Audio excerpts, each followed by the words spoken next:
মুহাম্মদ তোমাদের ভেতরে কোনো অ্যাডাল্ট পুরুষের বাবা নয়, প্রাপ্ত বয়স্ক কোনো পুরুষের বাবা মুহাম্মদ নয়। কারণ আল্লাহ ভালো করে জানতেন পৃথিবীতে অনেক আবেগওয়ালা উম্মত তৈরি হবে।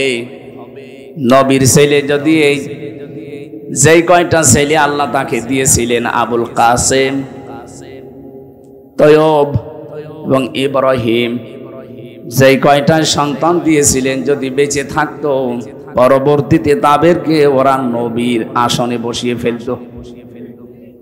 কারণ তারা যুক্তি খাড়া করতে, এর আগে যত নবী আল্লাহ পাঠিয়েছে প্রায় নবীগুলো সবই তাদের সন্তানরা নবী হয়েছে। তাহলে শেষ নবী মুহাম্মদুর রাসূলুল্লাহর সন্তান নবী হবে না কেন? এইটাও নবী। আল্লাহ পাক এই জন্য একটা সন্তানকে প্রাপ্ত বয়স্ক হতে দেননি, আগেই বিদায় দিয়ে দিয়েছেন। আমার মনে হয় এই জায়গায় যদি আল্লাহ সিবিয়ান শব্দটা দিয়ে দিতেন, পৃথিবীর বহু কাফের আছে তারা কোরআনে কারিম নিয়ে যারা উল্টা পাল্টা ধারণা করে, ওরা এই জায়গায় রেজাল না দিয়ে সিবিয়ান দিলে ওরা কোরআনের ভুল ধরতো। বলে কেন তোমাদের আল্লাহ জানিয়েছেন যে কোনো পুরুষের পিতা নয়, এই জন্য আল্লাহ সিবিয়ান না দিয়ে রেজাল শব্দটা দিয়ে জানিয়েছেন। রেজাল মানে যারা প্রাপ্ত বয়স্ক 15 বছরের উপরে, আর সিবিয়ান বলা হয় যারা ছোট শিশু 1 থেকে 15 বছরের নিচে। এখান থেকেই তো বের হয় কোরআনে কারিমের কথাগুলো কত সূক্ষ্ম। কিয়ামত পর্যন্ত আল্লাহ চ্যালেঞ্জ দিয়ে দিয়েছে, একটা ভুল তো দূরের কথা, সন্দেহের অবকাশ পর্যন্ত বের করতে পারবেন না। এই কোরআন আল্লাহ আমাদেরকে দিলেন। কোরআনে কারিম যারা শুধু শুনতে এসেছি, শুনে বাড়ি চলে গেলে হবে না। নবীজিকে আল্লাহ যে গ্যারান্টি দিয়েছেন, ওই গ্যারান্টি দেখার সময় এখন বাংলাদেশে চলে এসেছে। আমি যা বলবো আপনি একটু গভীরে নিয়ে যাবেন, দেখবেন আনন্দ পাবেন।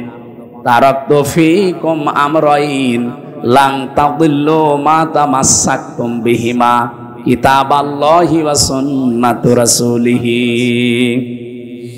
নবীজি বিদায় হজের ভাষণের শেষ কথা বলেছিলেন, আমি তোমাদের কাছে 2টা জিনিস রেখে গেলাম, একটা আল্লাহর কালাম কিতাবুল্লাহ, আর 2 নম্বরে আমি নবীর সুন্নাত। কথাগুলো ভালো করে মনে রাখেন। নবীজি কিন্তু বলেছেন সুন্নাতু রাসূলিহি। আমার 2 পাশেই 2 জন আলেম বসে আছে, ওখানে মুহাদ্দিস বসে আছে। নবীজি কি বলেছিলেন আমি তোমাদের জন্য আমার হাদিস রাখলাম? কি বলেছিলেন?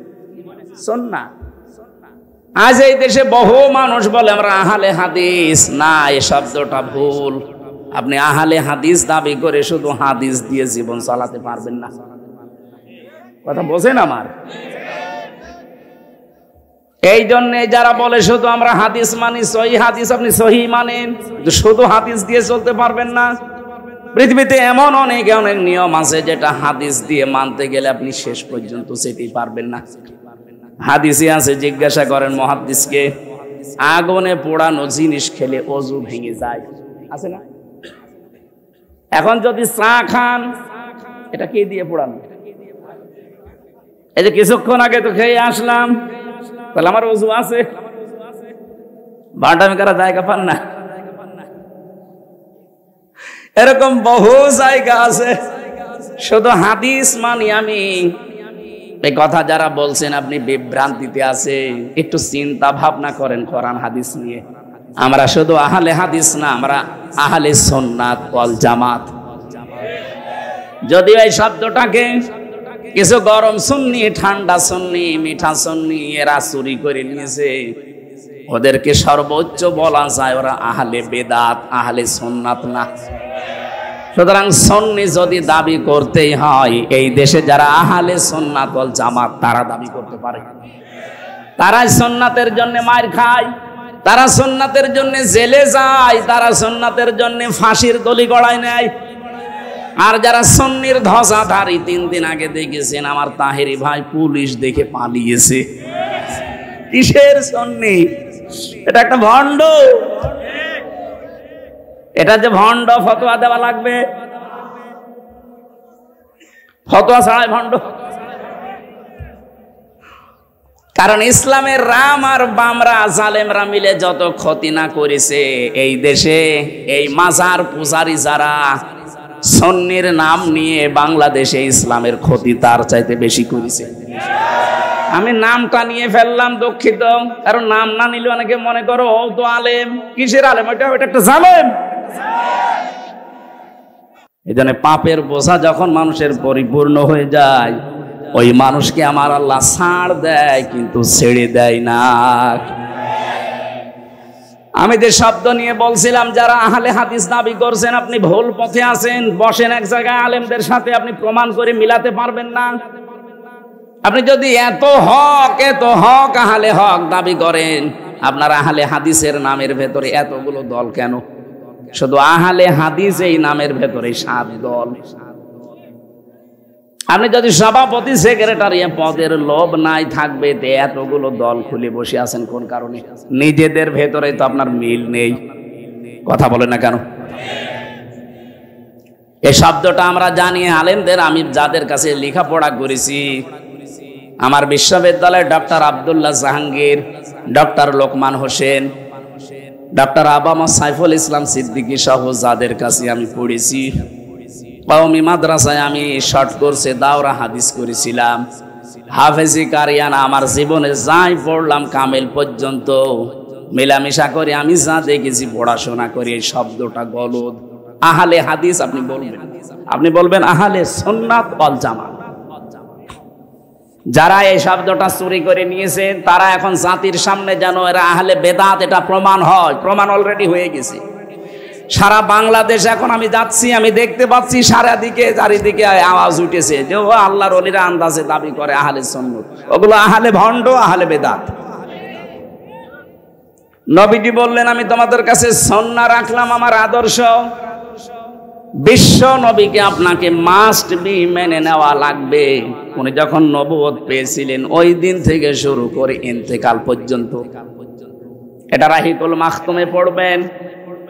বিশ্ব নবী যেদিন নবুয়ত পেয়েছিলেন, ঘোষণা, উনি তো নবী, কিন্তু ঘোষণা যেদিন হয়েছে 40 বছর বয়সে, এই দিন থেকে শুরু করে ইন্তেকাল পর্যন্ত পুরা 23 বছর। কেউ যদি বলে আমি একটা দিন শুধু মানি না, আপনি কাফের। কথা বুঝতেছেন? জ্ঞানী মানুষ যারা আছেন একটু খেয়াল করেন, নবীজির এই 23 বছরের নবুয়তের জিন্দেগির কেউ যদি বলে আমি এই হাফ দিন মানি না, সে কাফের। কারণ আল্লাহর নবীকে আল্লাহ শারিআ বানিয়েছেন, শরীয়ত প্রণেতা। উনি যদি বলতেন হা হালাল না হারাম, এত বড় পাওয়ার তার ছিল। 23 বছরে আমরা বাংলাদেশে অনেক মানুষকে দেখি ওনারা 13 বছর মানতে রাজি আছে, কিন্তু 10 বছর মানতে রাজি না। এখানে অনেকে বসে আছে এরকম। নবীজি 13 বছর মায়ের খেয়েছিলেন, হ্যাঁ হুজুর বলেন, আপনিও কাঁদেন আমিও কাঁদি, কিন্তু বাকি যে 10 বছর উনি মায়ের দিয়েছিলেন, ওইটা বলতে গেলে বলে এটা রাজনীতি। কথা বোঝেন না, আন্দাজে চিল্লান। হ্যাঁ কথা বোঝেন। নবীজিকে মানা লাগবে কি 10 বছর না 23 বছর? আরো জোরে। কোরআনে কারীম জানিয়েছে ইন কুনতুম তুহিব্বুনাল্লাহা ফাত্তাবিউনি ইউহিব্বুকুমুল্লাহ ওয়া ইয়াগফির লাকুম যুনুবাকুম ওয়াল্লাহু গফুরুর রহিম। হে নবী আপনি বলেন, যদি আল্লাহকে ভালোবাসি এই দাবি করো, নওগাঁবাসী এ দাবি আমাদের আছে না নেই? আমরা দল মত নির্বিশেষে ভালোবাসি আল্লাহকে, দাবি আছে না নেই? এ দাবি করি না আমরা? আমরা শুধু না, বিশেষ 4,500 ধর্ম এখন আছে। 4,500 ধর্মের যে ধর্মের মানুষ বলেন সে তার ধর্মের যিনি যাকে মেনে চলে তাকেও ভালোবাসে। আপনি হিন্দুদের জিজ্ঞাসা করেন ওদের দেবতাকে ভালোবাসে, খ্রিস্টানদের জিজ্ঞাসা করেন ওর গডকে ভালোবাসে, ইহুদিদের জিজ্ঞাসা করেন, পৃথিবীর যত জাতি আছে সেই যে ধর্ম মেনে চলে, মিনাল্লাযীনা ফাররাকু দীনাহুম ওয়া কানু শিয়া কুল্লু হিজবিন বিমা লাদাইহিম ফারিহুন। বলেন আল্লাহু আকবার। আল্লাহ পাক বলেন, হে নবী, দুনিয়াতে যে যেই দলে আতে মসে আছে ও কিন্তু ওই দলের কর্মসূচি নিয়ে আনন্দে আছে, আর সে মনে করে এইটাই আসল, বাকিগুলো সব ডিলিট। এটা মনে হচ্ছে না সারা পৃথিবীতে যে যেই ধর্মে আছে, যে যেই মতে আছে, পথে আছে, ওইটাই তার কাছে সঠিক, আর বাইরে যা আছে সবগুলো ভুল। আল্লাহ বলেন তার দলীয় কর্মসূচি নিয়ে সে আনন্দে আছে। দুনিয়াতে সবাই যেহেতু দাবি করে আমরা আমাদের যিনি ইবাদত পাওয়ার যোগ্য তাকে আমরা ভালোবাসি, আমরা মুসলিম 200 কোটির উপরে। কত? 200 কোটির উপরে আমরা এখন মুসলিম। আমরা সবাই এই কথা বলতে রাজি আছি যে আল্লাহ তোমাকে আই লাভ ইউ, ভালোবাসি। কথা বলে না কেন? আল্লাহ পাক বলেন এই দাবি যদি করে কেউ, তাকে আমি বলছি ইউহিব্বুকুমুল্লাহ, আমি আল্লাহ তোমাদেরকে ভালোবাসছি, বাসবো। ইউহিব্বু এটা মোজারে, বর্তমান, ভবিষ্যৎ, প্রেজেন্ট, ফিউচার, এর মাঝখানে একটা শব্দ আল্লাহ দিয়েছেন, ওইটা করলে। কেউ যদি বলে আল্লাহ তোমাকে ভালোবাসি, আল্লাহ বলেন এই কথা রাখ, আগে প্রমাণ কর, ফাত্তাবিউনি, আমার রাসূলের অনুসরণ করে। নগাবাসী বিবেকের কাছে আপনার প্রশ্ন, রাসূলের অনুসরণ করা লাগবে উনি যখন রাসূল হয়েছিলেন ওই সময় থেকে, না মানে উনি তো জন্ম থেকে পুরা মক্কা এলাকায়, পুরা আরব জানে কেউ নবী রাসূল বলতো আব্দুল্লাহ বিন মুহাম্মদ, এতটুকু না? ওনাকে সারা জীবন বেশিরভাগ 1 থেকে 40 বছর পর্যন্ত পুরা আরব জাহানে ওনাকে চিনতো আব্দুল্লাহ বিন মুহাম্মদ, আব্দুল্লাহর ছেলে মুহাম্মদ সাল্লাল্লাহু আলাইহি সাল্লাম। খুব বেশি হলো তার চরিত্রের কারণে বলতো আল আমিন, as-সাদিক। কিন্তু এই মানুষটা যেদিন 40 বছর বয়সে নবুয়ত পেলেন, তখন থেকে শুরু করে ইন্তেকাল পর্যন্ত 23টা বছরে আপনি যদি অনুসরণ করতে চান, আল্লাহ এখানে কিন্তু শব্দ দিয়েছেন লাকাদ কানা লাকুম ফি রাসূলিল্লাহি উসওয়াতুন হাসানা। অবশ্যই তোমাদের জন্য মহত্তম আদর্শ লুকিয়ে আছে আমার রাসূলের ভেতরে। বলেন তো আল্লাহ কি মুহাম্মদ ইবনে আব্দুল্লাহ নামটা জানতেন না? কথা বলেন না। খুব ভালো করে খেয়াল করবেন, বাইরে যে আবার গীবত করবেন যে কি বললো বুঝলাম না, এই জন্য খেয়াল করতে বলছি। এই শব্দটা না দিয়ে ফি রাসূলিল্লাহ দিলেন কেন? কারণ তিনি 1 থেকে 40 বছর পর্যন্ত পুরা আরব জাহানে রাসূলুল্লাহ বলে পরিচিত ছিলেন না, উনি ছিলেন আল আমিন, as-সাদিক, মুহাম্মদ বিন আব্দুল্লাহ। কথা ঠিক নাই? উনি যখন রাসূলুল্লাহ হয়ে গেলেন, ওই দিন থেকে শুরু করে আপনাকে অনুসরণ আরম্ভ করা লাগবে। আল্লাহ বলেন আমার রাসূলের অনুসরণ করো, আমি 2টা জিনিস তোমাদেরকে দেব। 1 নম্বরে আমি নিজেই তোদেরকে উল্টা করে ভালোবাসা আরম্ভ করব। শব্দটা আপনি বলেন তো আলেম, মুহাদ্দিস মানুষ বলেন তো ইউহিব্বুকুমুল্লাহ, এটা কি মোজারে নামাজি? অতীতের শব্দ আল্লাহ দেয়নি, মোজারে দিয়েছেন। এই জন্য এর ভেতরে 2টা কাল আছে, বর্তমান আছে আর ভবিষ্যৎ আছে। কেউ যদি সত্যি রাসূলুল্লাহকে অনুসরণ করা আরম্ভ করে, আল্লাহ তখন থেকে তাকে ভালোবাসা আরম্ভ করবে। আমাদের অনুসরণ যদি এখন থেকে শুরু হয়, আল্লাহ আমাদেরকে এখন থেকে ভালোবাসা আরম্ভ করবে। আর আল্লাহ যদি কাউকে ভালোবাসে, আল্লাহ পাক বলেন আমি পুরস্কার দেব, ওয়া ইয়াগফির লাকুম যুনুবাকুম। ইয়াগফির এটাও মোজারে, বর্তমান, ভবিষ্যৎ, প্রেজেন্ট, ফিউচারের ভেতরেও 2টা কাল। জাম্বুন আল্লাহ দেয়নি যে একটা গুনাহ মাফ করে দেব, যুনুব বহু বছর, একটা গুনাহ রাখবো না। যত অপরাধ আছে সব আমি আল্লাহ মাফ করে দিচ্ছি, দেব। তাহলে শর্তটা কি পেয়েছিলাম? রাসূলুল্লাহর অনুসরণ। কি কথা বলেন না কেন? এখন এই অনুসরণ কি আংশিক না পূর্ণাঙ্গ? জবাব দেন ভালো করে, আংশিক না পূর্ণাঙ্গ? এবার আপনি নিজের বিবেককে বলেন তো, আপনার অনুসরণ হচ্ছে, আমিও জানি, এটা কি আংশিক না পূর্ণাঙ্গ? হয়তো আপনার সুরাত সিরাত দেখলে মনে হয় রাসূলের মতো, কিন্তু আপনার পরিবার রাসূলের মতো না। কথা বলছেন না কেন? আপনার এমন মেয়ে জন্ম দিয়েছেন যেটা স্কিন টাইট প্যান্ট পরে, নাকি নওগাঁয় নেই? একটা যুবতী মেয়ে 18 বছর 20 বছর বয়স, সে তার বাবার সামনে স্কিন টাইট প্যান্ট পরে গেঞ্জি গায়ে দিয়ে একসাথে বসে সিনেমা দেখছে, ওটা বাবা? হ্যাঁ, ও রুচি কি বলেন তো? ওকে মানুষ না জানোয়ারের চাইতেও খারাপ ওইটা। আমি এত নিকৃষ্ট শব্দ বলতাম না। বলেন এটা একটা বাবা বলা যায়? এই জন্য তো মাঝে মাঝে দেখি অঘটন ঘটে যায়।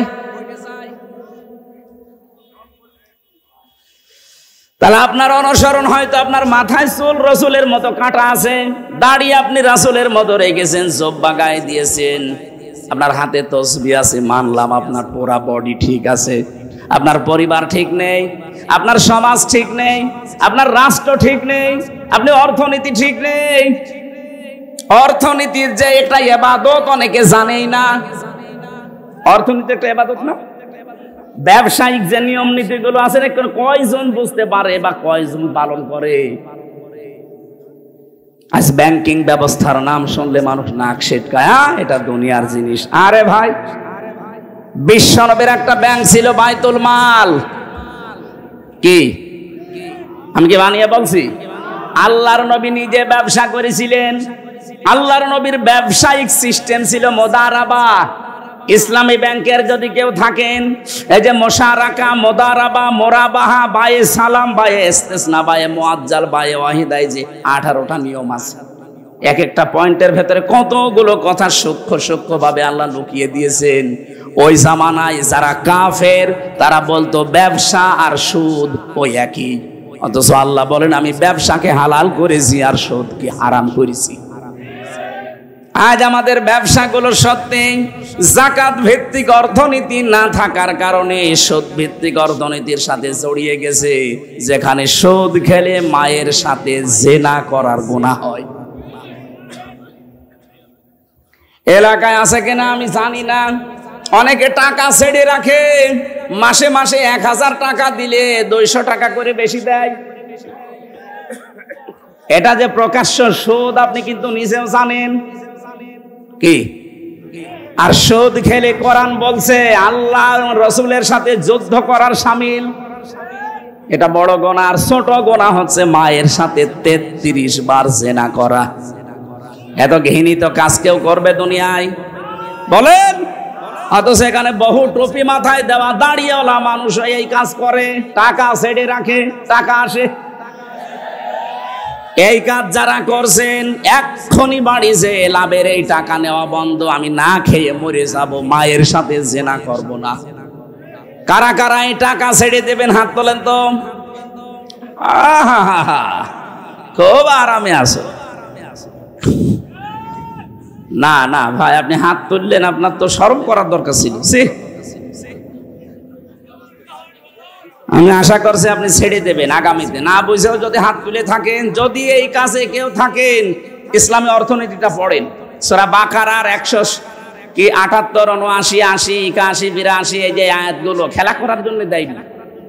ইসলামী অর্থনীতির ব্যাপক কথা এর ভেতরে সাজানো আছে। এটা একটা ইবাদত। আপনি রসুলের অনুসরণ করলে, রসুল ব্যবসা করেছেন মুদারাবা। মুদারাবার সিস্টেম কি? আমি টাকা দেব, আপনি শ্রম দেবেন।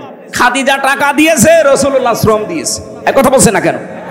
আপনি জিজ্ঞাসা করে দেখেন আলেমকে, খাদিজা টাকা দিয়েছে, রাসূলুল্লাহ শ্রম দিয়েছে। এইটাই মুদারাবা। এটা ইসলামী ব্যাংকে আছে। বাকি যে ব্যাংকগুলো আছে আপনি আবার রাগ করেন না, আপনারটা নেই, এই জন্য তো আমি বলছি না। আমি পাবো কোথায়? আমি কি জোর করে আপনার সাথে লাগাবো? আপনার ওখানে আছে প্রকাশ্য সুদ। বলেন ইসলামী ব্যাংকে? হ্যাঁ আছে। রাষ্ট্রীয়ভাবে যাকাত কায়েম না হওয়া পর্যন্ত এই দেশে কোনো ব্যাংক 100% সুদ থেকে মুক্ত হওয়া সম্ভব না। কিন্তু ইসলামী ব্যাংকে কারবার করার জন্য আমি আহ্বান জানাবো। এই কারণে আপনি যদি এদের শরিয়া বোর্ড আছে, এদের আলেম আছে, আলিয়া মাদ্রাসা, কওমি মাদ্রাসা, বিশ্ববিদ্যালয়ের বড় বড় স্কলার যারা, ইসলাম বোঝে যারা, মাসলা মাসাইল যারা উদ্ভাবন করতে পারে, এই মানুষগুলো এর সাথে জড়িয়ে আছে। চট্টগ্রামের কওমি মাদ্রাসার সবচাইতে বড় আলেম মাওলানা ওবায়দুল্লাহ হামজা, এই বাংলাদেশে কওমি মাদ্রাসার ভেতরে যদি 10 জন আলেম থাকে উনি একজন। কি কথা বোঝেন আমার? হ্যাঁ, আলেমকে জিজ্ঞাসা করেন। ওবায়দুল্লাহ হামজা কত বড় মাপের আলেম। সাজ্জাদ মাওলানা কামাল উদ্দিন জাফরি হাফিজাহুল্লাহ, বাংলাদেশে যদি 10 জন থাকে তার ভেতর উনি একজন। এই জন্য আপনি নির্দ্বিধায় ইসলামী ব্যাংকে চোখ কান বুঝে কাজ করবেন, যদি গোনা হয় ওদের হবে। কারণ যাকাত ভিত্তিক অর্থনীতি যতদিন কায়েম না হয় ততদিন আপনার অসুবিধা নেই। নবীজি নিজে 13 বছর মক্কায় নামাজ পড়েছে না পড়েনি? বলে না কেন? কিভাবে পড়লেন? কারণ তখনও তো কাবা শরীফের ভেতরে 360টা মূর্তি। উনি কি মূর্তির সামনে নিয়ে নামাজ পড়লেন না? মানে এবার আপনি বলেন তো, নবীজি নিজে 360টা মূর্তির সামনে নিয়ে কাবা শরীফে নামাজ পড়লেন, ওনার নামাজ হয়? হয়েছে এই কারণে, কারণ ওনার হাত ছিল না। উনি যে মূর্তিগুলো সরাবে ওই অবস্থায় উনি নেই। ওই নবী মদিনা থেকে রাষ্ট্র ক্ষমতা হাতে নিয়ে যখন ফিরে আসলেন, এবার আর মূর্তির সামনে নিয়ে নামাজ পড়ে নাই, নিজের হাতে হযরতে আলীকে সাথে করে ভেঙেছেন। আপনি ইসলামকে ওই জায়গায় আগে তুলে দেন। দেখেন এই দেশের ব্যাংকিং ব্যবস্থা, এই যে অগ্রণী, সোনালী, রূপালী, চৈতালি, যত ব্যাংক আছে একটাতেও সুদ থাকবে না, আমি গ্যারান্টি দিচ্ছি। বিশ্বের বহু মুসলিম দেশে আমি গিয়ে দেখেছি যেখানে সুদ নেই, তাদের ব্যাংক চলছে না? চলছে। তাদের যাকাত ভিত্তিক অর্থনীতি রাষ্ট্রীয়ভাবে আছে। আমাদের রাষ্ট্রেও যাকাতের নিয়ম নীতি রাষ্ট্রীয়ভাবে সরকারিভাবে কায়েম করে দেন, এক সলির মধ্যে 4 আনাও সুদ খেতে পারবে না। তাহলে এটা যতদিন কায়েম না হয় ততদিন আপনি তো কারবার করবেন, নামাজ পড়বেন না। মূর্তির সামনে নিয়ে তো এখন নামাজ পড়া লাগছে। সুতরাং যতদিন ইসলামে দেশে রাষ্ট্রীয়ভাবে কায়েম না হয় ততদিন আমার মনে হয় এই দেশে ইসলামী ব্যাংকের উপরে যেহেতু আর কিছু নেই, আপনি পাবেনও না। এই জন্য আমি একেবারে নির্দ্বিধায় বলতে পারি, আপনি এই জায়গায় কাজ কারবার করেন। রাসূলের অনুসরণ আংশিক করলে হবে না। বিশ্বনবী নিজে রাজনীতি করেছেন না করেননি? আপনি রাজনীতির কথা শুনলে খালি উল্টা পাল্টা দিকে যান। মানে আমার মনে হয় নবীজি যদি এখন বেঁচে থাকতো, শয়তান নবীজিকেও বলতো নবী মনে হয় ওই দলের। কি কথা বলেন না? আল্লাহর নবীর আন্তর্জাতিক যে নিয়ম নীতিগুলো ছিল আপনি ওইগুলো ফলো করেন। এখন যদি বলেন হ্যাঁ আপনারা করেন না, করবো কি করে? আমার 100 জনের মাত্র 15 জন মানুষ, আমরা এই দেশে 100 জনের 15 জন মানুষ, আমরা এই দেশে রাষ্ট্রীয়ভাবে ইসলাম কায়েম হোক এটা চাই। এটা আগস্টের 5 তারিখের আগের বর্ণনা। এখন এই 3 মাস 10 দিনের রিপোর্ট পাল্টিয়ে গেছে। আল জাজিরা রিপোর্ট দিয়েছে বাংলাদেশে এখন 100 জনের 58 জন মানুষ চাচ্ছে এদেশে কোরআন কায়েম হোক। এটা যদি সত্যি আর কিছুদিন যেতে দেন, আমার তো মনে হচ্ছে যে হারে মানুষ ইসলামে ঝুঁকতেছে, কারণ অনেক কিছুই দেখা শেষ। কোরআনের বাংলাদেশ। আল্লাহ পাক বলেন মা আনজালনা আলাইকাল কুরআনা লিতাশকা। হে নবী, কোরআন আমি আপনাকে এই জন্য দেইনি যে আপনি অপমানিত হবেন, অপদস্থ হবেন, আপনি মায়ের খাবেন, লাঞ্ছিত হবেন। লিতাশকার জন্য, কষ্ট সহ্য করার জন্য আমি কোরআন দেইনি। কোরআনে কারীম দিয়েছি এই পৃথিবীতে আপনাকে উপরে তোলার জন্য। ওয়ারফা'না লাকা যিকরাক, আমি কি আপনার নাম উপরে তুলে দেইনি? যেখানে আমি আল্লাহর নাম উচ্চারণ হয় সঙ্গে সঙ্গে ওখানে আপনার নামটা আমি আল্লাহ উচ্চারণের ব্যবস্থা করে দিয়েছি। তামাম পৃথিবীতে যেখানে আল্লাহর নাম উচ্চারণ করা হয় সঙ্গে সঙ্গে দেখবেন বলা হচ্ছে আশহাদু আল্লা ইলাহা ইল্লাল্লাহ ওয়া আশহাদু আন্না মুহাম্মাদান আবদুহু ওয়া রাসূলুহু। বলেন আল্লাহু আকবার। আমাদের এই বাংলাদেশ 1150 কিলোমিটার এদিকে ওদিকে। কক্সবাজারের টেকনাফের ওই শেষ গ্রাম থেকে যখন আজানের ধ্বনি দেওয়া হয়, আমি দেখেছি পঞ্চগড়ের তেতুলিয়া আর একেবারে বাংলা বান্দা পর্যন্ত শুরু যখন হয় শেষ পর্যন্ত শুধু আজান শেষ হতেই বাংলাদেশে প্রায় 14 মিনিট সময় লাগে। 1150 কিলোমিটারে যদি 14 মিনিট একাধারে আল্লাহর নামের সঙ্গে সঙ্গে রাসূলুল্লাহর নাম উচ্চারণ হতেই থাকে। সারা পৃথিবীতে 257টা রাষ্ট্র আছে। কত হাজার হাজার হাজার হাজার কিলোমিটার আপনি বলেন।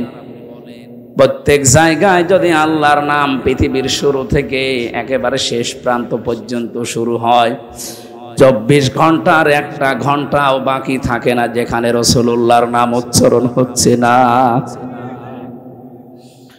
ওই জামানায় আবু জেহেল বলেছিল, মোহাম্মদ বিদায় নিলে যেহেতু আর কোনো ছেলে সন্তান বেঁচে নেই, মা কানা মুহাম্মাদুন আবা আহাদিম মির রিজালিকুম ওয়ালাকির রাসূলুল্লাহি ওয়া খাতামান নাবিয়্যিন।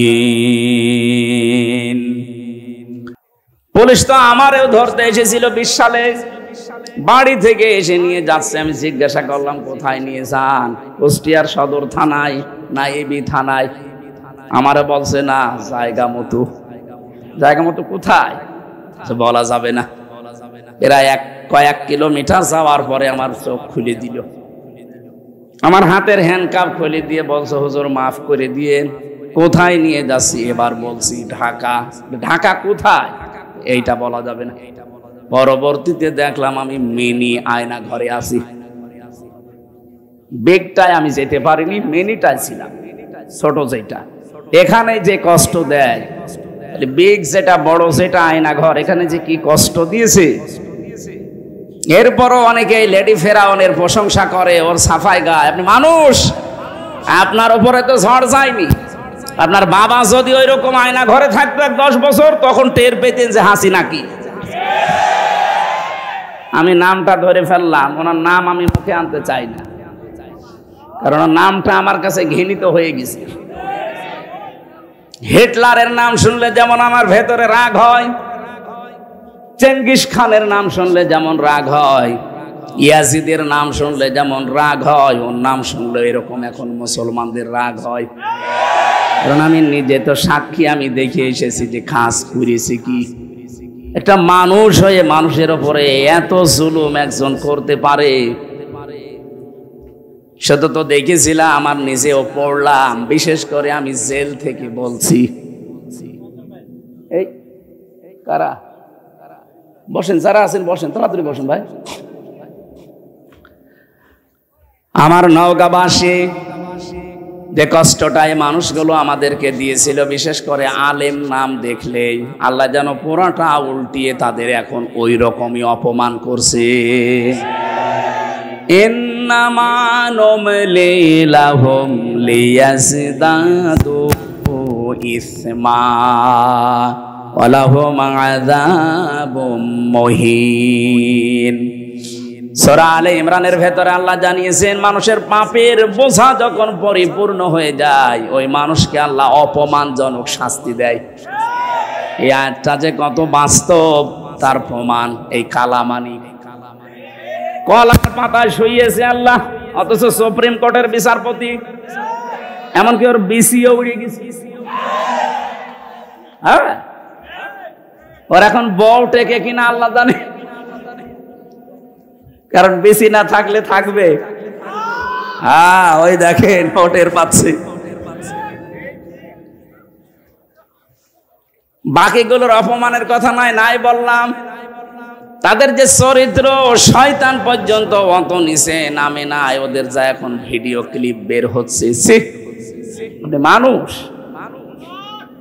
আল্লাহ ঠিক যেন পুরাটা উল্টিয়ে দিয়েছে। আলেমদের প্রতি যেইভাবে অত্যাচার করেছিল, আল্লাহ ঠিক তাকে তার চাইতেও বেশি দেখিয়েছে। ওই যেটা পিসকে হুজুর বলে, রফিকুল ইসলাম মাদানি হুজুর আমার সাথে ছিল 2 মাস। ও আমারে মাঝে মাঝে রাতের বেলা ঘুম ভেঙে গেলে গল্প শোনাতো। হামজা ভাই রাত 12টা 12:30 আমারে হাতের ছিলে নিয়ে গেল, আমার পোশাক আশাক সব খুলে ফেলেছে, পোড়া উলঙ্গ করেছে আমারে। আমার হাতে একটা সিগারেট ধরিয়ে দিয়েছে। একটা অর্ধ উলঙ্গ মেয়ে লোক নিয়ে এসে আমার পাশে দাঁড় করিয়ে ওর কাঁধের ওপরে হাত দিয়ে বলছে সিগারেট টান। চারিদিকে যারা দাঁড়িয়ে আছে সব তো অস্ত্র নিয়ে, কারণ দুই দিকের রাস্তা ব্লক করা। কি করব, কিচ্ছু করার নেই। অসহায় হয়ে বলেছিলাম এক এসআই কে, ভাই আপনারা যা করছেন এটা কি হারুন সাহেব জানে? জানে না মানে উনি তো করাচ্ছে। আমি তো অসহায়, এরপর আমি তো মাজলুম, নিজে এমনিতে ছোট মানুষ। যে মহিলাকে ওরা ভাড়া করে নিয়ে এসেছিল আমার চাইতে মনে হচ্ছে ডবল। ওরা আমি কাঁধে হাত দেব কি করে, এইভাবেও আমি সোয়া পাই না। আমার এই পর্যন্ত আমার বালিশ আর ওর বালিশ পাশাপাশি, যখন ওই ফাঁসির কন্ডেম সেলের ভেতরে ছিলাম, আমার পা চলে যায়, ওর আমার মাজার কাছে পড়ে থাকে। এতটুকু মানুষ,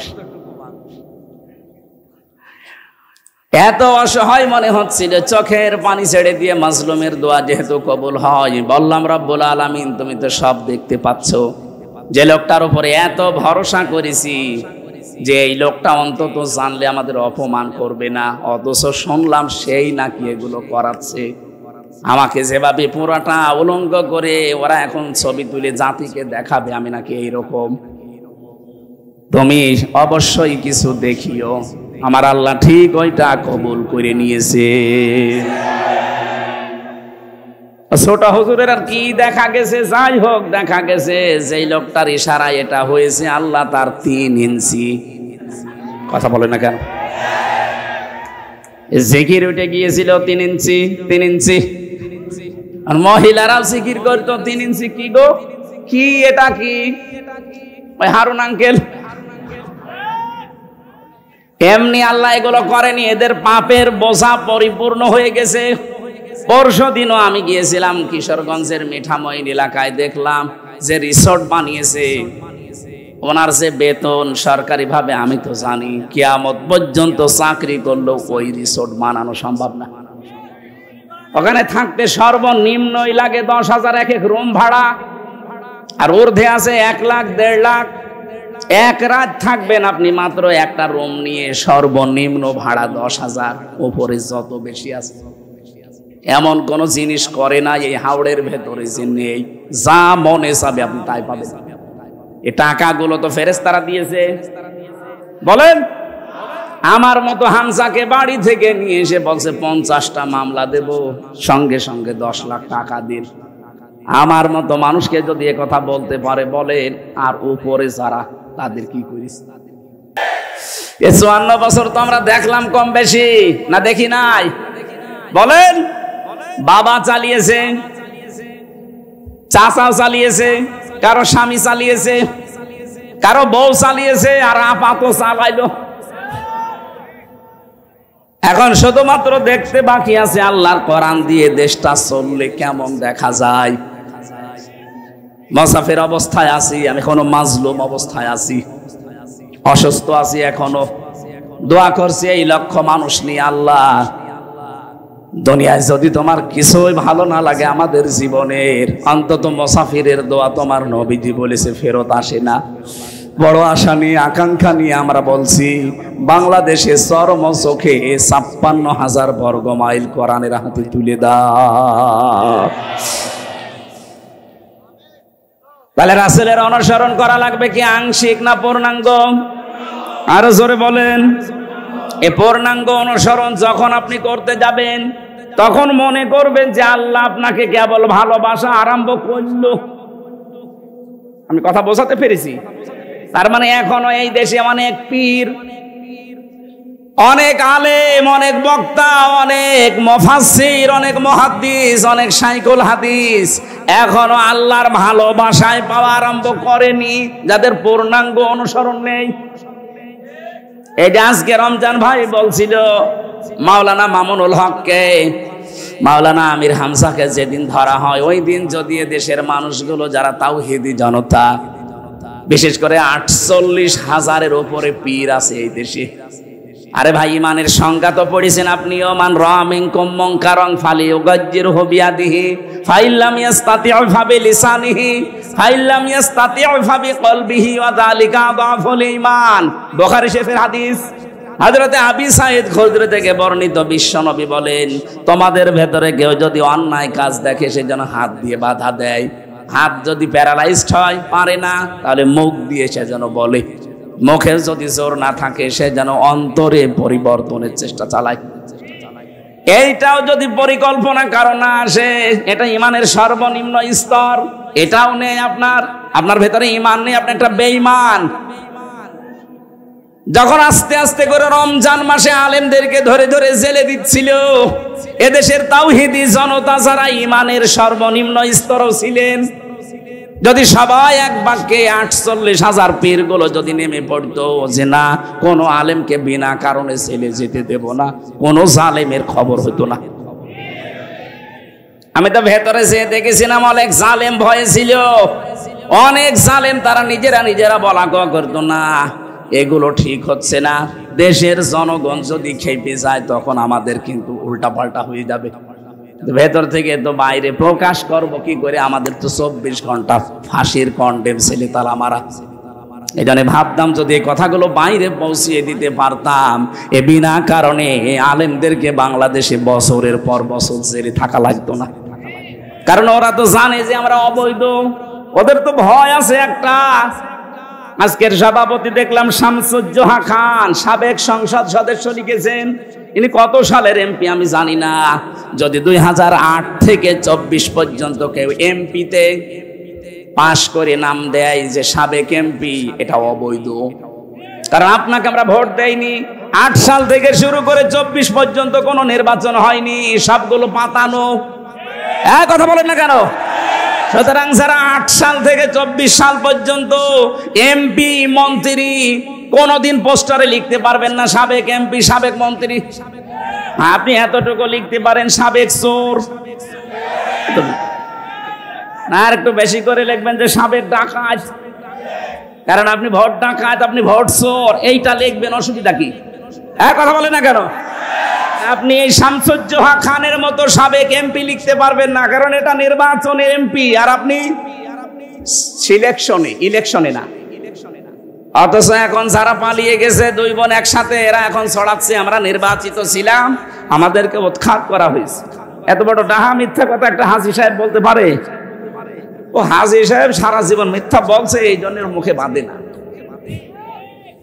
ওদের এই মিথ্যা কথার কারণে সারা পৃথিবীর 257টা রাষ্ট্রে বাংলাদেশের ভাবমূর্তি নষ্ট হয়ে যাচ্ছে। নিজেরা ষড়যন্ত্র করে তো পারেনি, এখন উল্টা করে হিন্দুদেরকে কাজে লাগিয়েছে যে দেশের ভেতরে বিশৃঙ্খলা তৈরি করে। আমার মনে হয় তাবলীগ জামাতের যে 2 গ্রুপের ভেতরে এক গ্রুপ এই সাদপন্থী যারা, আমার মনে হয় এদের পেছনে ওই 2 বোনের হাত আছে। নয়তো কোন কারণে আপনি 4 জন মানুষকে জবাই করলেন? তদন্ত করলে আমার মনে হয় বেরিয়ে আসবে। এখন ছাত্রলীগের নাম আসতেছে, এরা জবাই করেছে, তদন্ত করে রিপোর্ট দেন। আমার মনে হয় 100 ভাগ না, আমার কেমন সন্দেহ হচ্ছে, কারণ যেভাবে জবাইয়ের ধরন দেখলাম, এটা ছাত্রলীগ ছাড়া অন্য কেউ করতেই পারে না। এতদিন শুধু আন্দাজে নাম দিয়েছে ছাত্র শিবির, জামাত ইসলাম রক কাটে। কে বলেছে আপনাকে? একটা প্রমাণ বাংলাদেশে আছে যে কারো রক কেটে দিয়েছে? এতদিন ছড়িয়েছে সারা বিশ্বের কাছে যে বাংলাদেশে সংখ্যালঘু নির্যাতন হয়, অথচ এই পৃথিবীর ইতিহাসে বাংলাদেশে ইতিহাস নেই যে আমরা একটা মন্দির ভেঙে মসজিদ বানিয়েছি না। অথচ ভারতে আজকেও মসজিদ ভাঙিয়ে দিয়েছে। মসজিদগুলো ভেঙে ভেঙে ওরা এখন মন্দির বানাচ্ছে। সারা বিশ্বের বিভিন্ন দেশে মাটির নিচে কেউ তেল পায়, কেউ গ্যাস পায়, কেউ লোহা পায়, কেউ স্বর্ণ পায়। আর এই প্রতিবেশী নামের কলঙ্ক, এই হারাম জাতাগুলো, এরা নাকি মাটির নিচে শুধু মসজিদের জায়গায় মন্দির পায়। বলে এখানে 500 বছর আগে মন্দির ছিল, এই জন্য ভেঙে আমরা আবার মন্দির বানাচ্ছি। জবাই করা দরকার শয়তানগুলোকে। আর এই কিছু হকার আছে মলম, এই মলম সাংবাদিক যেইগুলো, আমার মনে হয় ওদেরকে বাংলাদেশের এই হিজড়াদের হাতে দিয়ে দেওয়া দরকার, কামড়িয়ে খেয়ে ফেলবে। বিশেষ করে ময়ূখ রমজানকে, শয়তান, এ কি মানুষ? বাংলাদেশ থাকবে, বাংলাদেশ থাকে থাক, না থাকে না থাক, তোর ইন্ডিয়া থাকবে কিনা দেখ। সেভেন সিস্টার আমার মনে হচ্ছে থাকবে না, কারণ যা আরম্ভ করেছেন আপনি মুসলমানের গায়ে হাত দেননি, সরাসরি আল্লাহর ঘরে হাত দিয়েছেন। আল্লাহ আবাবিল পাঠিয়েছিলেন তার ঘরকে রক্ষা করার জন্য, সে আল্লাহ এখন আর নেই। বলেন, কাবা শরীফ যদি আল্লাহর ঘর হয়, বাবরি মসজিদ কার ঘর? এই ঘরকে আপনার ভেঙ্গে টুকরা টুকরা করে রাম মন্দির বানিয়েছেন। আল্লাহ বসে আছে, ছাড় দিয়েছে, ছেড়ে দেবে না। ভারত আজ হোক কাল হোক টুকরা টুকরা হবে। আজকেও দুইজন কোলাঙ্গারকে পিটিয়ে দেশের জনগণ হাসপাতাল পাঠিয়েছে সকালবেলা। ওরা নিজেরা এখন কন্ট্রোলে নেই। ওদের পেঁয়াজ গুলো, রসুন গুলো, এরপরে ওদের ঝাল, আলু সব বর্ডারে পৌঁছতেছে। আমাদেরকে ভয় দেখায় যে না খাওয়িয়ে মারবে। আমাদের খাবারের মালিক কি তোরা? কে বলেন? পৃথিবীর 200 কোটি মুসলমানের আর কিছু না থাকে, ঈমান আছে যে আমাদের খাবার শুধুমাত্র আল্লাহ দেয়, কারণ তার নাম রাজ্জাক। তার নাম কি? তোদের খাবারের কি হবে চিন্তা কর।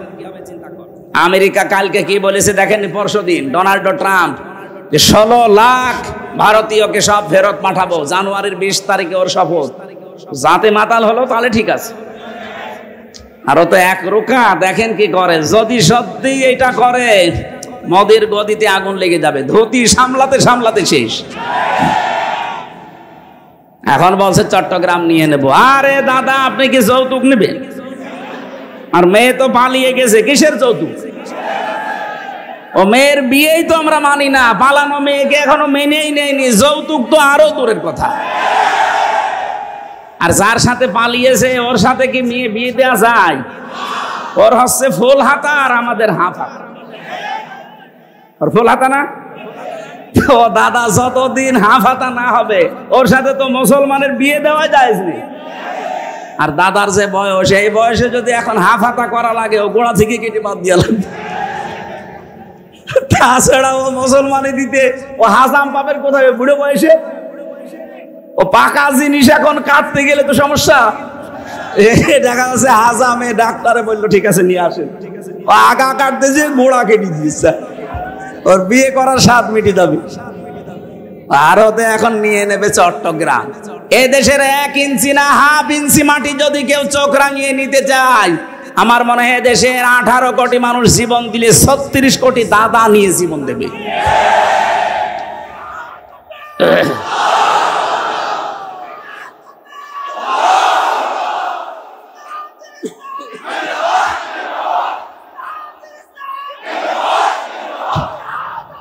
আলহামদুলিল্লাহ ভাই,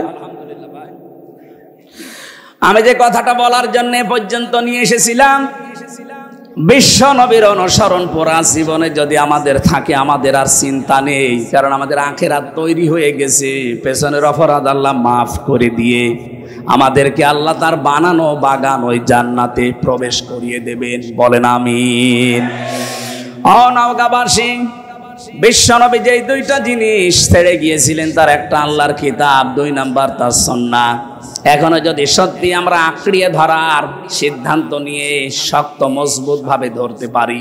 হাদিস পড়েছিলাম, নবীজি বলেন শেষ জামানায় তোমরা কোরআন আর হাদিসকে মাড়ির দাঁত দিয়ে শক্ত করে ধরবা। চিন্তা করলাম দাঁত তো সামনে আরো 32টা আছে, এগুলোর নাম রে মাড়ির দাঁতের কথা বললেন কেন? ব্যাখ্যায় পড়েছি হাদিস। আমি বিস্তারিত বলতে গেলে সময় কভার হবে না, এই জন্য তাড়াতাড়ি করছি। নবীজি বোঝাতে চেয়েছেন যে মাড়ির দাঁত দিয়ে কোনো মানুষ কিছু ধরলে শক্ত করে ধরে।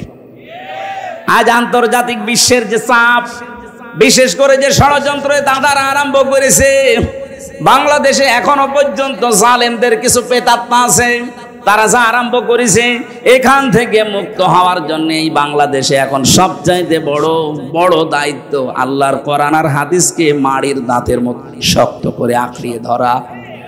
আল্লাহ গ্যারান্টি দিয়েছেন, মা আনজালনা আলাইকাল কুরআনা লিতাশকা। কোরআন আমি তাশকার জন্য নাযিল করি নাই, আপনাকে বিপদে ফেলবে, কষ্ট দেবে না। আঁকড়িয়ে ধরেন, দেখেন আপনাকে আমি উপরে তুলে দেব। আল্লাহ জানেন এটা আঁকড়িয়ে ধরার মাধ্যমে সেখানে তোলার কথা ওই জায়গায় যেন আমাদেরকে তুলে দেয়। বলেন আমিন। আমি ওই রকমই আয়াত পড়েছিলাম আজকে, সূরা কাসাস মুসা আলাইহিস সালামের জীবনে দিয়ে আল্লাহ আরম্ভ করেছেন। পৃথিবীর মানুষকে কিছু শিক্ষা আল্লাহ এখান থেকে দিতে চান। আল্লাহ বলেন তাসিম মিম, এর অর্থ কেউ জানে না। তিলকা আয়াতুল কিতাবিল মুবিন, এগুলো সব স্পষ্ট কিতাবের আয়াত। তাহলে কোরআন শরীফের প্রথম বর্ণনা এই যে কোরআন স্পষ্ট। কোরআন কি?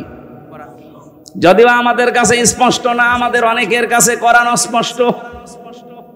এই জন্য এই মাদ্রাসাগুলো আপনি এখানে আসেন, পড়েন। এখানে আমার মনে হয় বয়স্ক শিক্ষা আছে কিনা জানি না, এইটাও বিভিন্ন মাদ্রাসায় চালু করা দরকার। এই ছেলেরা মেয়েরা বয়স্ক শিক্ষা মাগরিব থেকে এশা পর্যন্ত, ফজরের পর থেকে যেহেতু কাজে কামে বেরিয়ে যান, মাগরিব থেকে এশা পর্যন্ত 1 ঘন্টা সময় দেন। এভাবে 1 দিন 2 দিন 1 মাস 2 মাস 5 মাস 1 বছরে দেখবেন আপনি কোরআনের অনেক কিছু আয়ত্ত করে ফেলেছেন। কোরআনে কারিম আল্লাহ আমাদেরকে দিয়েছেন স্পষ্ট আয়াত, আর আমরা এখনো পর্যন্ত কোরআনের কাছে না আসার কারণে এখনো অস্পষ্ট হয়ে আছে আমাদের কাছে। আমরা পূর্বের জামানার জীবনী পড়ি, যারা কোরআনের কাছে এসেছে ওই মানুষগুলো কোনোদিন আর গোপনে থাকে নাই। হযরত ওমর মুসলমান হয়েই বলেছিলেন, হে নবী, যে কোরআন শুনে আমি মুসলমান হলাম, সূরা তাহা। আপনি বলেন তো এটা কি সত্য? হ্যাঁ, 100% সত্য। তিনি বলেছিলেন এই সত্য জিনিস আর গোপনে থাকবে না, আপনি আমাকে অনুমতি দেন, আমি এই মুহূর্তে কোরআনের পক্ষে একটা মিছিল করব। তিনি মুসলমান হয়েই ওপেন হতে চায়, আর আমরা মুসলমানেরা কোরআন পড়ে পড়ে আরো বলে যে হুজুর আমি গোপনে আছি। এটা টাটকা শয়তান। তুই কিসের কোরআন পড়িস যে গোপনে থাকবি? হযরত ওমর কোরআন পড়েই বলে আমি ওপেন হব, আর আমরা এমন কোরআন পড়ছি আমি গোপনে আছি। সে সময় যেহেতু চলে গেছে, এখন তো ওপেন হওয়ার সময়। কথা বলে না কেন?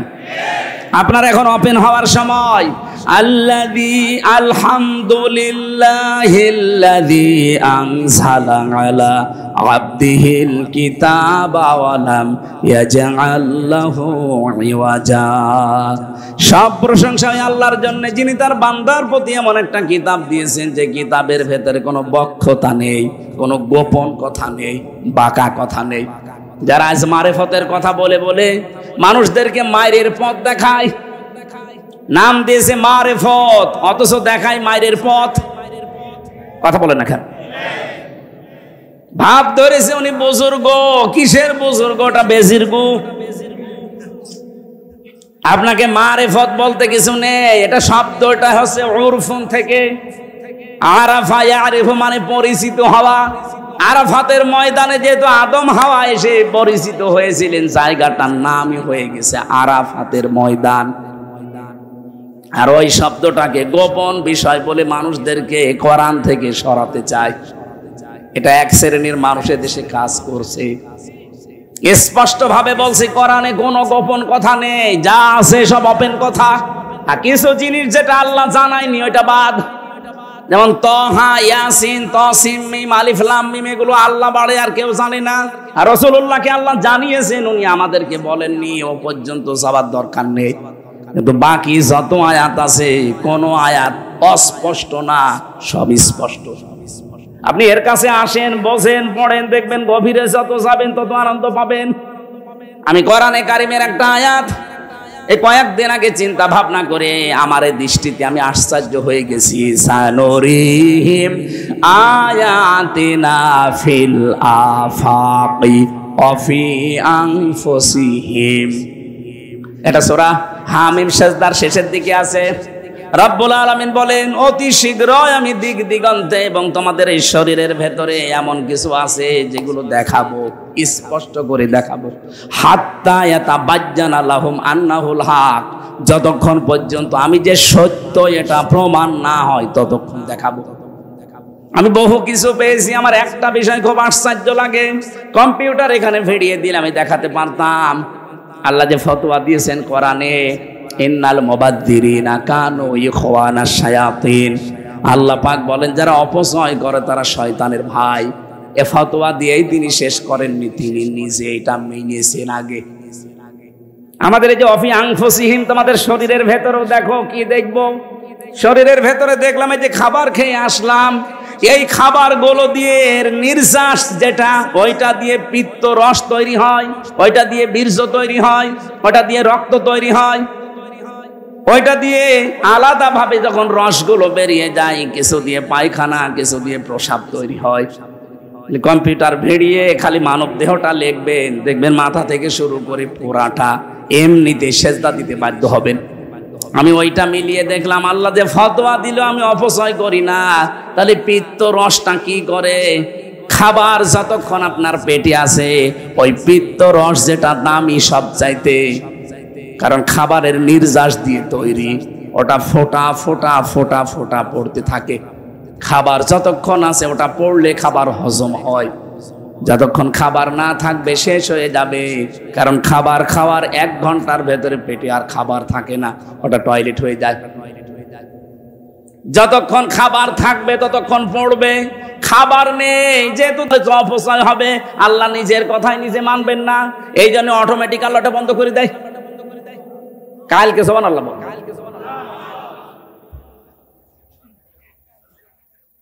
কোরআনের প্রতিটি শব্দ চিন্তা ভাবনা যদি করেন, যে কোনো শব্দ নিয়ে, অবশ্যই আল্লাহ আপনাকে ওই শব্দ দিয়ে জান্নাত পর্যন্ত উদ্যত। নিজের এলাকায়, নিজের দেশে, ওটা তো হাজার হাজার বছর আগের কাহিনী।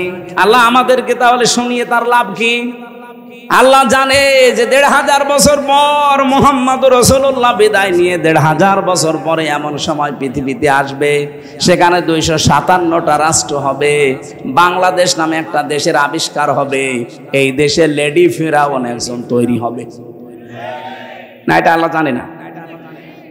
ওই সময় ফেরাউন যা করেছিল আমি মিলিয়ে দেখলাম, লেডি ফেরাউন তাই তাই করেছে। এই দেখেন মিলান, ওয়াজাআলা আহলাহা শিয়া। ফেরাউন ওই জামানায় তার জমিনের ভেতরে, তার দেশের ভেতরে মানুষদেরকে সে দলে বিদলে বিভক্ত করে করে ছোট ছোট দল বানিয়ে রেখেছিল। বাংলাদেশেও দেখেন, লোক যত বেশি তার চাইতে দল বেশি। এমনও দল আছে এই দেশে শুধু সভাপতি আর সেক্রেটারি, তাছাড়া কেউ নেই। কথা বলছে না কেন? শুধু টুপি মাথায় দেয়, এদের ভেতরে প্রায় 54টা দল। জেনারেল যারা, তাদের ভেতরে 27টা।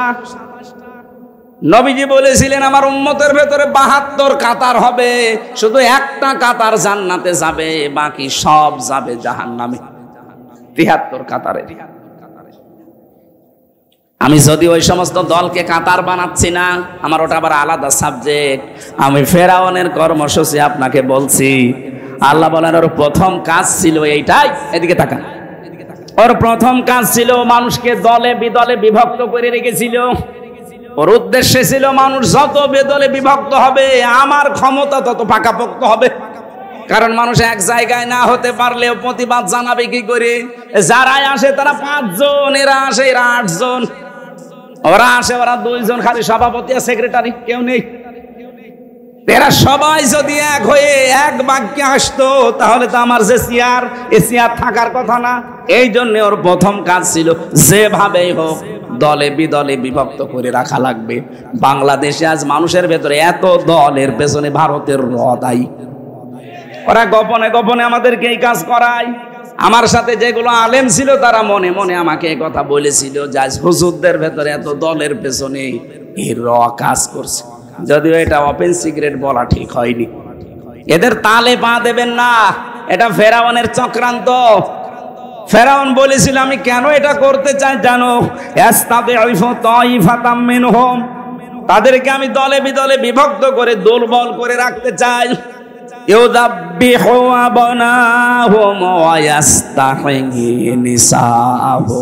তাদের পুরুষদেরকে আমি মেরে ফেলতাম আর মেয়েদেরকে জীবিত রাখতাম। 2টা অর্থ হতে পারে।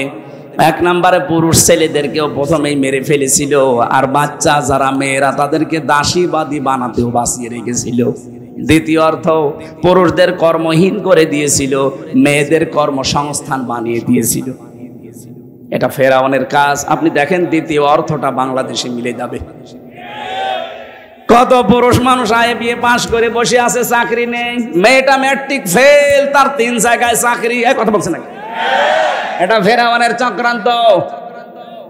কারণ মেয়েরা যেখানে সময় বেশি দেয় তার সাথে মহব্বত ভালোবাসা বেশি হয়। এইটাই নিয়ম। ও স্বামীর সাথে থাকে 4 ঘন্টা আর বসের সাথে থাকে 18 ঘন্টা। এরকম পরিবেশ বাংলাদেশে ছিল না, এখনো আছে। এটা পাল্টাতে হবে। মেয়েদের অভ্যাসই এইটা, যার সাথে সময় বেশি কাটাবে তার সাথে মহব্বত বেশি হবে। এজন্য অনেকের স্বামী বিদেশ চলে যায়, তখন ওর পাশের বাড়ির জলিমদ্দির সাথে ওর দেবরের সাথে সময় বেশি কাটানো লাগে। মহব্বত স্বামীর চাইতে পাশের বাড়ির জলিমদ্দির সাথে বেশি হয়। আপনাদেরকে একটা কথা বলছি, জীবনেও কোনোদিন বিবাহিত মেয়ে লোক বা ভাবি, প্রতিবেশীর স্ত্রী, এদের সাথে ভুল করেও লাইন করতে যাবেন না। কারণ আপনি না পারবেন তাকে বিয়ে করতে, না পারবেন কষ্ট সহ্য করতে। কি কথা বলছেন? অবিবাহিত কোন মেয়ে লোক যদি অসহায়, বিধবা অথবা স্বামী পরিত্যক্তা, এরকম মেয়ে লোক ভালো লাগে, বিয়ে করে ফেলেন। কিন্তু সাবধান, পাশের বাড়ির ভাবির সাথে অথবা প্রতিবেশীর স্ত্রীর সাথে অথবা বিবাহিত কোনো মহিলার সাথে লাইন করতে যাবেন না। কারণ তার স্বামী যতদিন না ছাড়বে আপনি বিয়ে করতে পারবেন না। আর বিয়ে করতে না পারলে যতদিন আপনি লাইনে থাকবেন শুধু কষ্ট পাবেন। এইরকম লাইনে যারা আছেন, আজকে থেকেই তাওবা করবেন যে না, আমি এক্ষুনি ওই ভাবির মোবাইল নাম্বার ডিলিট করে দেব। কারা কারা পারবেন হাত তোলেন। 2-1 মুরব্বী হাত তুলেছে। ওর তো মোদি দাদার মতো অবস্থা, ওর হাত তোলার দরকার কি? না, সম্মানিতা মা বোনেরা, মেয়েরা এসেছে, মেয়েরা সম্মানিতা মা বোনেরা, এটা শুধু পুরুষের জন্য না, এটা মহিলাদের জন্য। নারী পুরুষ এই জেনা, বিশেষ করে চোখের জেনা আর মনের জেনা, এই 2টা জেনা থেকে যদি আমরা বাঁচতে চাই তাহলে 2টা ঔষধ খাওয়া লাগবে। সূরা নূর 18 নম্বর পারা 12 নম্বর পৃষ্ঠার 7 নম্বর লাইনের 30 নম্বর আয়াত। এটা অকুল্লিল মুমিনিনা ইয়াগুদ্দু মিন আবসারিহিম ওয়া ইয়াহফাযু ফুরুজাহুম যালিকা আযকা লাহুম। আমি সহ যারা এখানে আছি, নারী হোক আর পুরুষ হোক, মাত্র 15 দিন এই ঔষধটা খাবেন। এলাপতি, হোমিওপ্যাথি না গাছগাছড়া, আল্লাহর নিজের বানানো ঔষধ। আল্লাহ বলেন মুমিন পুরুষদেরকে এবং মুমিন নারীদেরকে বলে দেন, তারা যেন পর নারী পর পুরুষ থেকে প্রথমে তাদের চক্ষু নিম্নগামী করে। 14 জন পুরুষ আর 14 জন মহিলা বাদ দিয়ে যার সামনে যত কিছু পড়বে, আল্লাহর ঔষধ আজকে থেকে খাওয়া লাগবে। এই যে আজকে মহিলারা এসেছে, এরাও যদি সামনে পড়ে যায়, ওটা যদি আপনার মা হয় আপন মা, যদি খালা হয় আপন খালা, যদি নিজের বোন হয় আপন বোন, নিজের মেয়ে হয় আপন মেয়ে, নিজের ফুফু হয়, নিজের পুত্রবধূ হয়, এরকম 14 জন মহিলা এবং 14 জন পুরুষ, বাবা, ছেলে, নিজের আপন ভাইয়ের ছেলে, আপন বোনের ছেলে, নিজের মেয়ের জামাই, এরকম 14 জন পুরুষ 14 জন মহিলা বাদ দিয়ে সামনে যেই পড়বে সঙ্গে সঙ্গে আল্লাহর কথা মনে করে চোখ নিচের দিকে করবেন। যদিও শয়তান ওদেরকে জাল হিসাবে রাখবে, তারপরও শক্ত কন্ট্রোল করেন নিজেকে। 2 নম্বরে লজ্জা স্থানের হেফাজত করা। ইল্লা আলা আজওয়াজিহিম আও মা মালাকাত আইমানুহুম ফাইন্নাহুম গায়রু মালুমিন। আল্লাহ পাক বলেন, নিজের জায়েজ স্ত্রী ছাড়া অন্য কোন কারোর স্ত্রী কামনা করাই জায়েজ নেই। করা না, শেষে হর্ষাই আছে, করাই জায়েজ নেই।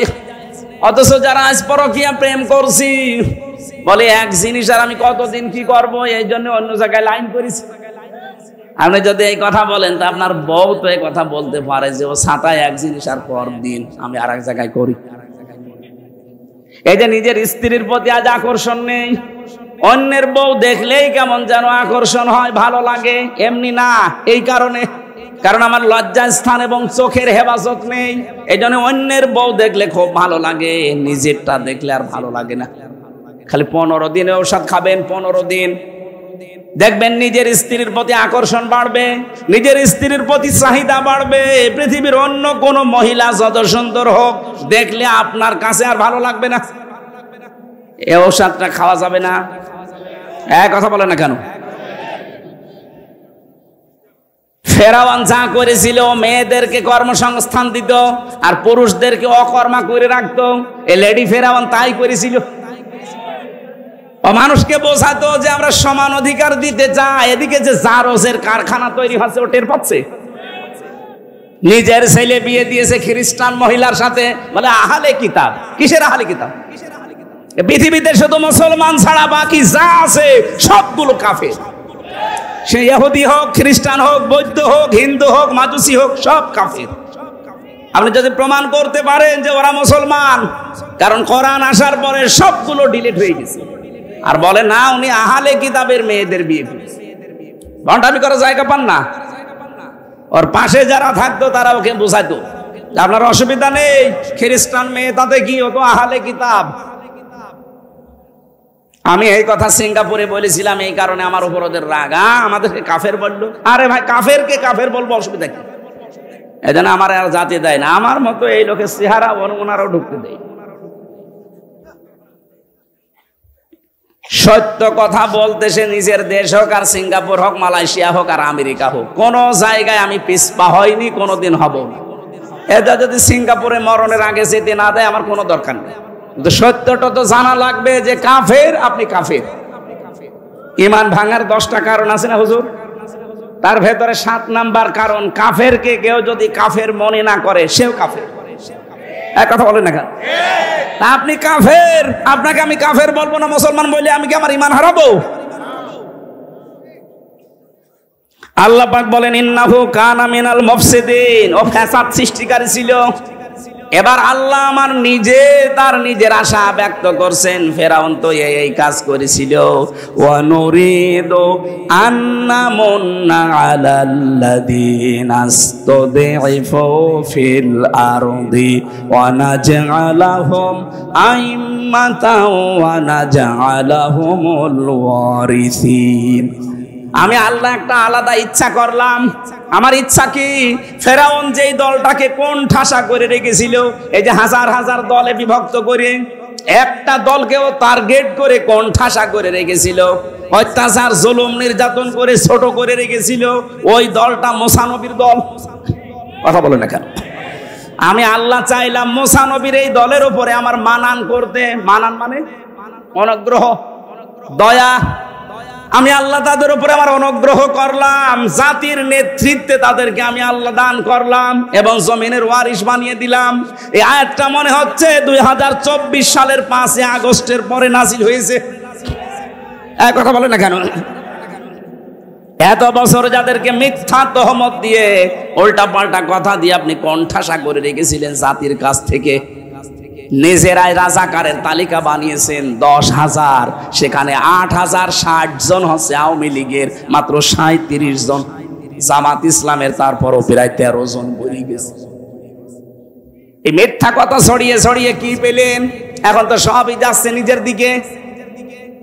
আল্লাহ বলেন এই তো পুরোটা উল্টিয়ে আমি ওই জাতির ভেতরে মুসা নবীকে, তার দলকে আমি প্রতিষ্ঠা দিলাম এবং জমিনের ওয়ারিশ বানিয়ে দিলাম। বাংলাদেশে এই আয়াতটা এখন আল্লাহ আমাদেরকে মনে হচ্ছে দেখাবে। এই কথা বলছে না কেন?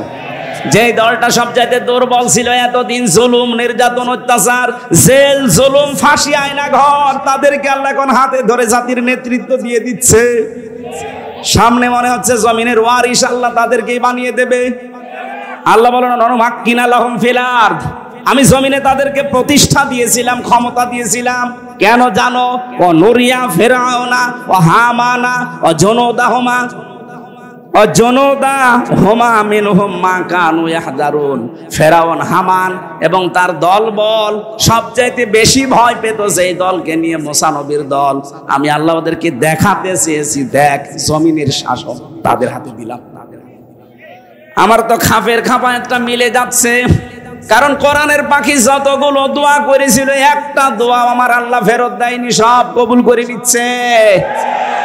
উনি স্বপ্ন দেখেছিলেন এই দেশে একটা জালেমও ইঁদুরের গর্ত পাবে না, ঠিক এখন সেই অবস্থা। উনি স্বপ্ন দেখেছিল এই জমিনে জালেমদের নাকের ডগায় পথ পথ করে কালেমার পতাকা উড়বে, সে অবস্থা চলে আসতেছে। উনি স্বপ্ন দেখেছিল এই জমিনে জালেমদের এই দেশে প্রত্যেকটা জায়গায় ইসলামের পরিপূর্ণ ইসলাম কায়েম হবে, এইটা এখন বাকি আছে। আল্লাহ যেন এটা আমাদেরকে সামনে দেখায়। যেহেতু নবীদের দোয়া আল্লাহ ফেরত দেয়নি, লাকাদ সাদাকাল্লাহু রাসূলাহুর রুইয়া বিল হক, অবশ্যই আল্লাহ তার রসুলের স্বপ্নকে সত্য রূপ দিয়েছিলেন। রসুল তো এখন নেই, রসুলের নায়েব আছে। কি এটা রসুলের নায়েব না? নায়েবে রসুল উত্তরাধিকারী, রাসূলের ওয়ারিস এইগুলো। এনারা যদি কোনো স্বপ্ন দেখে অবশ্যই আল্লাহ সেটা বাস্তবে হক রূপ দেবে। আর সেইটাই আমরা সামনে দেখতে পাচ্ছি। আল্লাহ কোরআনের আয়াত যেন আমাদেরকে দেখান, বলেন আমিন। জেলে যাওয়ার পরে কয়েকটা অভিজ্ঞতা হয়েছিল, তার ভেতরে একটা স্বামী স্ত্রীর গন্ডগোল। হাজারো মানুষ দেখলাম জেল খাটতেছে শুধু স্বামী স্ত্রীর গন্ডগোলের কারণে। আমি এই জন্য ওখানে বসে বসে এই বইগুলো লিখেছিলাম। এটা নারীদের জন্য, আর একটা আছে পুরুষের জন্য। দাম্পত্য সমস্যা এবং তার সমাধান কি করা যায়, ওখানে যেহেতু বাস্তব দেখেছি ওইটা দেখে লিখেছি। বাইরে এসে এডিটিং করে এটা ছেড়েছি। মেয়েরা আপনার স্বামীকে ছেলেকে দিয়ে এটা স্টেজ থেকে নিয়ে যাবেন, যে স্বামীকে পড়াবেন আর স্বামীরা স্ত্রীদের পড়াবেন। বহু সমস্যার সমাধান দেওয়া আছে। আমি আশা করব এটার ভেতর থেকে তথ্যগুলো আমল করতে পারলে পরিবারটা অন্তত জান্নাত হবে। আমার মৃত মা বাবার আত্মীয় স্বজন, পাড়া প্রতিবেশী, বন্ধু বান্ধবকে দাওয়াত করে খাওয়ালে আমার মৃত মা বাবা উপকৃত হবে কিনা এ বিষয়ে জানতে চাই। সম্মানিত ভাইরা, মানুষ মরে গেলে যে খাবার খাওয়ানো হয় এটা হচ্ছে সাদকা। এটা কি? আর সাদগার খাবার খাবে এই পৃথিবীতে যারা অসহায়, এতিম, মিসকিন তারা। তা আপনি যাদেরকে খাবার খাওয়ান ওরা তো সব রমজানের মতো মানুষ। কথা বলছেন না কেন? আমি হামজার মতো মানুষ, আমি নিয়ে আসি 5 গাড়ি, আমারে আপনি মৃত খানা খাওয়াচ্ছেন, ও জায়েজ হবে? সুতরাং দেখে দেখে খাওয়াবেন, অসুবিধা নেই। খাওয়ানো জায়েজ আছে, কিন্তু মানুষ দেখে খাওয়াবেন। আমার কালকে দিনের বেলায় মাহফিল সেই পটুয়াখালী বাউফল সকাল 9টায়, এখন রাত্রে ঢাকা, ওখান থেকে ওরা নিয়ে যাবে আবার দিয়ে রংপুর দিয়ে যাবে। এই জন্য আমি আজকে আর টানতে পারছি না, মাপ চাই। আগামী থেকে আসলে আবার কথা বলবো ইনশাল্লাহ। এই বইটা যাওয়ার পরে এখান থেকে মোনাজাত শেষ হলে স্টেজ থেকে নিয়ে যাবেন। আল্লাহুম্মা আমিন। লা ইলাহা ইল্লা আনতা সুবহানাকা ইন্নী কুনতু মিনাজ জালিমিন। আল্লাহুম্মা আগফিরলি ওয়ারহামনি ওয়াহদিনি ওয়াফিনি ওয়ারযুকনি ইয়া রাব্বাল আলামিন। আল্লাহ তাআলা, তুমি কোরআনে যে গ্যারান্টি আমাদের দিলে এগুলো তুমি বাস্তবে আমাদেরকে দেখাও। জমিনের শাসনটা তুমি মুসলমানদের হাতে বাংলাদেশে তুলে দাও। যারা জুলুম, নির্যাতন, অত্যাচারে জর্জরিত হয়ে আছে এই 15.5টা বছর, আল্লাহ তুমি তাদের দিকে একটু মুখ তুলে তাকাও। আল্লাহ তোমার কুদরতের নজর, রহমতের নজর আমাদের প্রতি মুসা নবীর দিকে যেভাবে তাকিয়েছিলে ওইভাবে তাকাও। আমাদেরকে তুমি জমিনে তোমার বিধানটা চালু করার কাজে লাগাও। এ মাহফিল বাস্তবায়নের জন্য হাফেজ মাওলানা মুআজ্জিম হোসেন ভাই এলাকার মানুষকে নিয়ে যে বিশাল আয়োজন করেছে, কত সুন্দর করে সাজিয়েছে। আল্লাহ তাআলা নিজেদের বাড়ি ঘর এরা এত সুন্দর সাজায় না। কোরআনের এই ময়দান যারা এত সুন্দর সাজিয়েছে এদের জান্নাত তুমি এভাবে সাজিয়ে দাও। আল্লাহ তার স্ত্রী আলেমরা আসলে যে খেদমত আমি দেখেছি, তার স্ত্রীকেও তুমি মাফ করে দাও। আল্লাহ তাআলা তার সন্তান 2টা দিয়েছো, মেহেরবানি করে আরাফাত এবং আরেকটা ছোটটা, 2টাকেই কবুল করে নাও। আমার সভাপতি বড় ভাই জনাব মাওলানা আলহাজ রফিকুল ইসলাম, আল্লাহ রফিক মানে বন্ধু, তুমি বন্ধু হিসাবে তাকে কবুল করে নাও। আমাদের প্রধান অতিথি ইঞ্জিনিয়ার আলহাজ রমজান আলী, আমার আরাফাতের ভাই, আল্লাহ তার জীবনটাকে তুমি ইসলামের জন্য মঞ্জুর করো। তার স্ত্রী সন্তান যেগুলো দিয়েছে সহি সালামতে রাখো। রমজান আলী ভাইয়ের বাবা মাকে মাফ করে দাও, তার শরীরটা তুমি সুস্থ রাখো, দ্বীনের জন্য তাকে তুমি কবুল করো। কত মানুষ এখানে বিভিন্ন বসে আছে যারা দোয়া চায়, বিশেষ করে প্রশাসনের যে ভাইগুলো এসেছে, নিজেদের বাড়ি ঘর, আত্মীয় স্বজন, মা বাবা ফেলে যারা বাংলার বিভিন্ন প্রান্তে দায়িত্ব পালন করে, এই পত্নীতলা নজিপুর এলাকায় যারা প্রশাসনে আছে, আল্লাহ এদের ওপর তোমার খাস রহমত নাজিল করো। পুলিশ ভাইদের আজকের এই শৃঙ্খলার দায়িত্বে যারা আছে, পুরাটা ইবাদত হিসাবে কবুল করো। সম্মানিত মা বোনেরা, এই মাদ্রাসার ভেতরে পাশে প্যান্ডেলে কত বসে আছে, এদেরকে তুমি খাদিজার মতো, আয়েশার মতো বানিয়ে দাও। রব্বুল আলামিন, জালেমদের জেলখানায় 3টা বছর আমি অসুস্থ হয়ে গেছি, আমার কণ্ঠটা তুমি আগের মতো আবার ফিরিয়ে দাও, আমার শরীরকে তুমি আগের মতো আবার বানিয়ে দাও। মুক্ত জীবনে যখন ফিরিয়েই দিয়েছো, কোরআনের কথাগুলো বলার জন্য যে ইলম দরকার, হেলেম দরকার, যে স্বাস্থ্য দরকার, কণ্ঠ দরকার, আল্লাহ তুমি আমাকে ভিক্ষা দাও। আল্লাহুম্মা গফিরলি ওয়ারহামনি ওয়াহদিনি ওয়াফিনি ওয়ারযুকনি ইয়া রাব্বাল আলামিন। রাব্বুল আলামিন, সাবেক সংসদ সদস্য শামসুজ্জোহা খান আসতে পারে নাই, ব্যস্ততার কারণে, তাকে কবুল করে নাও। মাওলানা হোসাইন মাহফুজ তার বাবাকে হারিয়েছে, কবুল করো, তার বাবাকে তুমি মাফ করে দাও।